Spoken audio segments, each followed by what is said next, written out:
Oh my god, what am I doing? Welcome to my channel, Just Thinking Out Loud. This video is about Black Lives Matter. I know you're curious about my opinion. I don't like them. First of all, I do not like automatically being co-opted into being on the side of a movement based on something I can't control, that being my skin color, whether or not I share its values or the things that it says it is for. It is very clear to me that the quote-unquote Black community in the United States loves to sanction others through shame and silence them, especially other Black people from having independent thought. I'm trying to kiss my backside. There are Black people around the world with vastly different upbringings, and Black people in the US do not have some automatic hold on what it means to be Black that they can just apply to everybody else. They very viciously attack people who don't conform, and I think that is gross. I think it is gross, like mucus dripping from my nose. And it's actually a very interesting phenomenon to me because Black people are a minority in their community, but Black people who think like me are also a minority in their greater Black community. I'm not sure how much, but I do know about 90% of Black people vote for Democrats. I could use the same argument that I'm a minority, so my voice should be heard. For the record, every single time Black Americans talk about Black people, they include me because I am walking around and living in this country, and these topics do concern me, and this is all the people who think I have no right to talk about it. I have every right to talk about it, and I will continue to talk about it, so you can shut your trap. I even saw a video of them going into a restaurant and asking people to stand up if they support Black Lives Matter, and of course people are going to stand up. We're social beings. We do care how other people think about us, and it is an extremely effective way of getting people to either be on your side or to silence them, but it doesn't change the hearts of people, and I think that people should be honest about what they think, which is what I'm doing in this video. I'm just very annoyed at these people. Second of all, I don't give a what they say they stand for. Actions and their consequences are more important to me than words. Not only was their activism rude and belligerent, it has resulted in police being afraid to police certain communities and things like the Ferguson effect. This has resulted in more lives being lost, way more than any modern day racism or whatever. I hunted high and low to try and find these statistics. I couldn't, but I do know that the actual amount of people within the Black community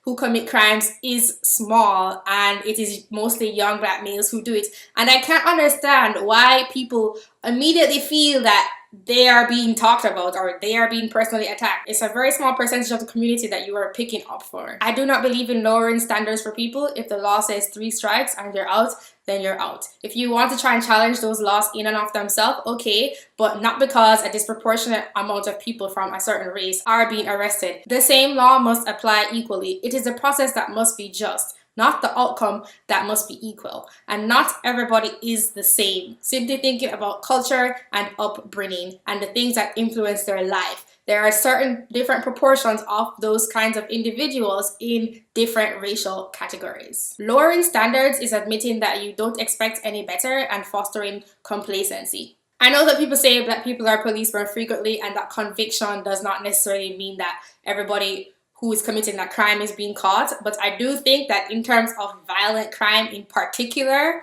which is the one that most people are afraid of, you know, there are people who result in more lives being lost even though they're higher up and they're pushing paperwork around and getting other people to do their work. But living in a safe society is more about how you feel when you are walking around in your society and knowing where you can go and what is safe and being afraid of someone coming into your house in the middle of the night, etc. I care about safety. Poverty is not an excuse for crime, especially violent crime, and poor communities do not necessarily always have higher incidents of crime. I do not understand why everybody is up in arms about this very small segment of the population that wreaks havoc. I really see that over and over again, it is about people feeling attached to their group and their pride being hurt, not so about the safety of communities. This sense of pride and ego attachment to skin color is causing people to overlook safety. Actual safety and quality of life. Most violent crime is intraracial, and for the ones that are interracial, it is vastly more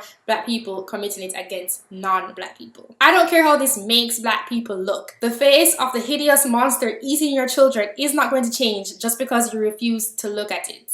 Third of all, the biggest threat to Black people is themselves, as is the case for most people. The biggest problem facing the Black demographic is father absence. It's at 73 friggin' percent, and there are so many negative outcomes associated with that. That is the biggest threat, and I will say it over and over and over again. Not what white people are doing to you, not what cops are doing to you, and not what happens to a small percentage of people that happen to share your skin color. The biggest force shaping our lives, especially for young people, are our personal history and how our families shape us. It affects our self-esteem and thus belief in ourselves and where we end up. It affects our relationship to authority, which is very important when considering interaction with the police. You are affected the most by real people in your real life every day, not abstract groups having power over other abstract groups. This is also my own theory, judging from that 73% statistic of father absenteeism in the Black community in the United States, that you are channeling a lot of hurt and anger that is valid and needs to be resolved, but it is being put onto other members of the society. But it's just not as flashy as marching down the streets, blocking highways, and screaming at politicians on national TV. Another big reason why I don't like them is that their primary grievance, and the one that made them popular, is based on a lie. Specific incidences of police brutality is not evidence that cops are disproportionately gunning down Black people as compared to other races. Just because this stirs up so much compassion in our hearts, which it should, it does not mean that they are being targeted unfairly. I think if you want to focus on police brutality and the dynamic of power in society and the fact that the state has a monopoly on the use of force, okay. If this movement is about Black Lives Mattering, why were they so focused on stirring up so much hysteria over something that happens to such a small part of the population? Please take a moment to remember the amount of hysteria that was generated and the amount of people who were living in fear, especially Black people, based on these specific claims.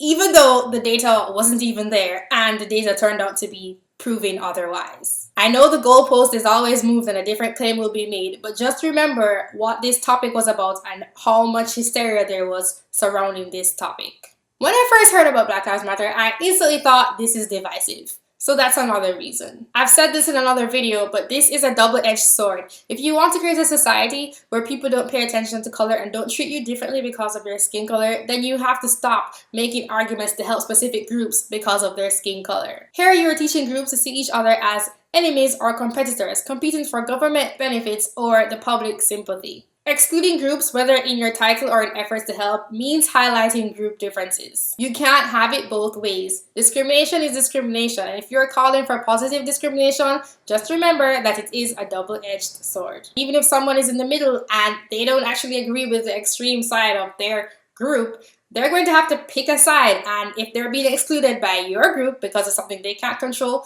which side do you think they're going to pick? And who do you think screams the loudest? People who are extreme. I know I'm sort of late with this video. This started up when I was in college, and I tend to try and hold my opinions back until I look into research properly and try and understand what's going on. But I think this is a wider social issue of claiming systematic oppression based on differing results within groups. Just to point out again, Blacks were not being disproportionately targeted in terms of being shot down when they were unarmed. One more thing to point out is that there are also Black cops, and crime rates are still sky high in places where Black people are the majority in charge. I think it's fine to talk about police brutality, and I think it's important, but people really need to get a grip. The number of people killed by Black people and the number of Black people killed by other Black people is way higher than the number of Black people killed by the police. The number of people actually shot by the police in the past couple years is less than 1,000. How many people are shot by other people outside of the police? And how many people are in the United States? Do you even know the answer to those questions? The last thing I want to say is that people do care about Black lives, and Black lives do matter to people. That is why it got national attention. Thank you for watching. I do think this information is still relevant, just thinking about when you see new news stories come out that they don't have proper data established for, or that actually contradicts the data, but it still goes wide in their coverage of it. And this is just part one. I do have a part two that goes into what they have on their website, not the cause that they were actually promoted when they first came out, which is what this video is about. It's all the makeup on my face. Don't forget to leave a comment whether you agree or disagree with me, and subscribe. Thank you for watching. Have a good day. Goodbye.